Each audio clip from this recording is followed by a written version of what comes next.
Cheyanne, congratulations on your victory. I think one of your best performances to date.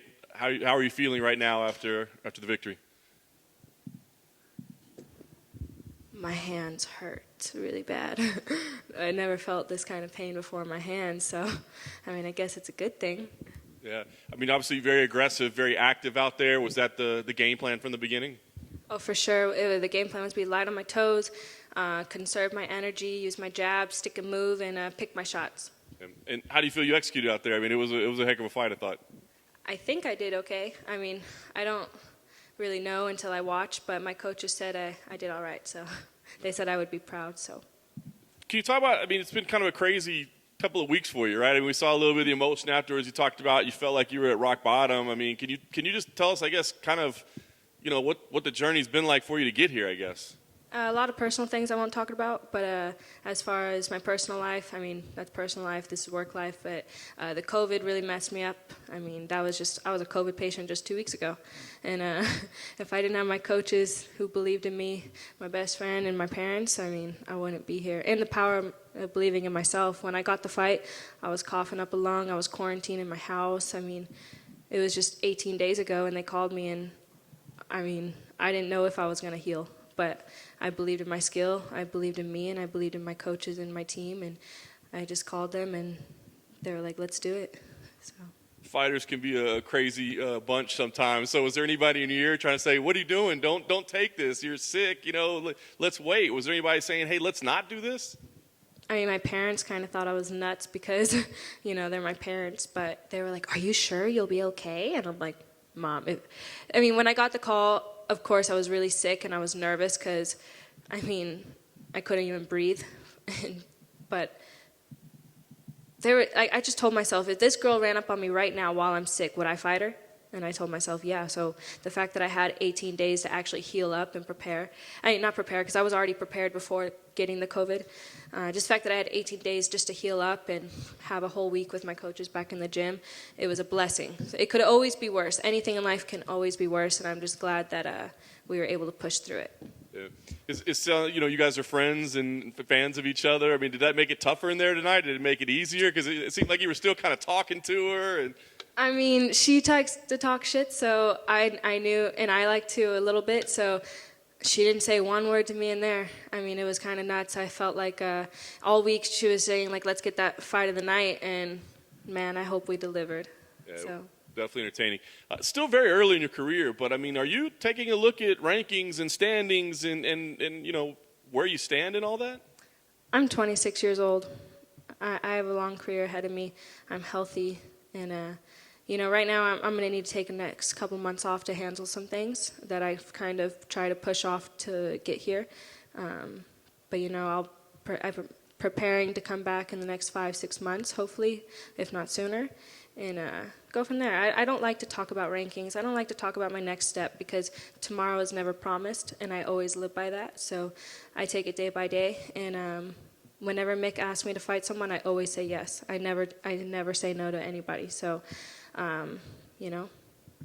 we'll see how it goes. Last question for me. You kind of touched on it there, but I guess so ideally you're looking maybe summer of next year before you compete again?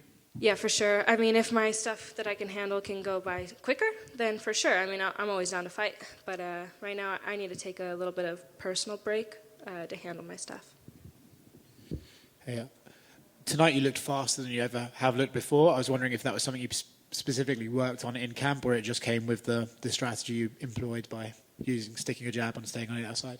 Honestly, this is a Cheyanne Vlismas that has been waiting to show you guys. My debut, I came in here very injured, and I gave no excuses with that loss.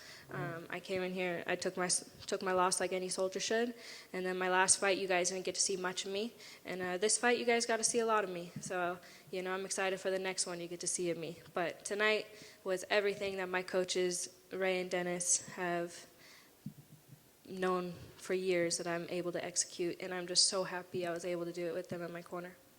With everything you've gone through with the COVID, the personal stuff you don't want to talk about, how just the feeling of winning the fight, going through all that and still coming out victorious, how good does it feel to be out there? Let me tell you, when I woke up today, I woke up in tears, and I just was so happy to be here. And just don't ever let anyone or anything ever stop you from just making yourself happy and living your dream.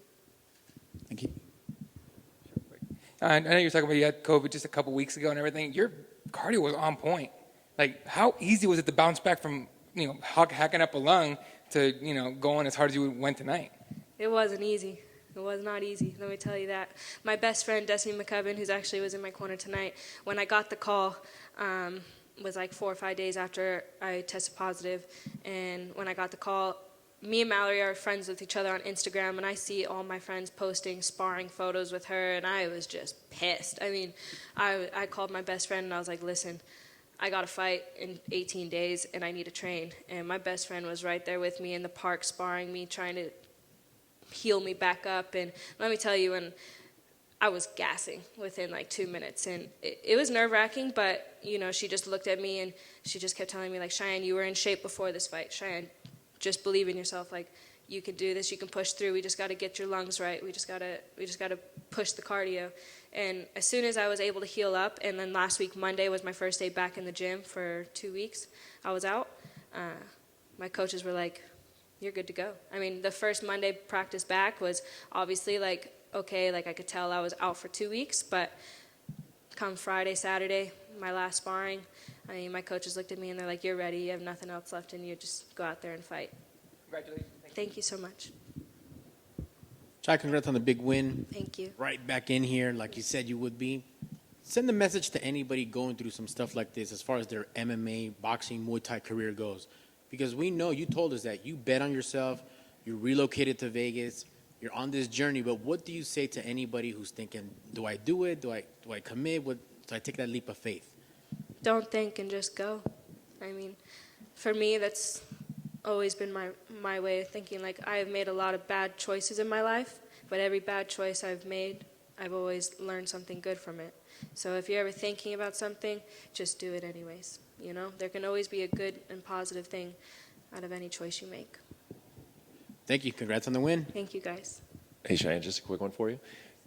Like, why take the fight, though? I understand, like, the concept of if she runs up on me, I got to be ready to defend myself, but this isn't a street fight, and it's not like your roster spot was in danger or anything. Like, why not, knowing how you felt when you took that call, like, why say yes?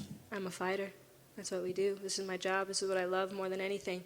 And just, things I was going through, this is the thing that makes me the most happiest in the world.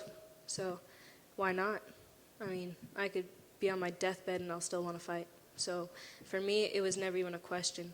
I called my coach and I was like, hey, I got to fight. And he asked me about my lungs. I just told him, I was like, I'll be okay. And then as soon as I said that, he was like, let's go, let's do this. And, for me, I took a risk, and look at now I'm 2 times richer. So why not? I always bet on yourself. I mean, what was the worst that was going to happen? I lose a fight?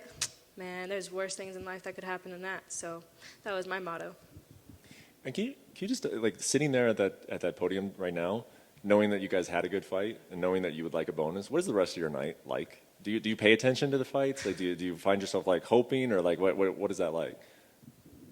Right now, I'm just happy I won, but I'm a fight fan also, and I'm going to go, my teammate's fighting right now, actually, Manel. So I'm going to go, after I get off stage, I'm going to go watch my teammates. Hopefully they all get some wins, and if they all win, I'll be happy. If the bonus comes, the bonus comes, but it's nothing I'm going to depend on, As long as I'm able to feed my dogs and myself and pay my coaches out, I'm chilling. I'm good. Thanks. Congrats. Thank you.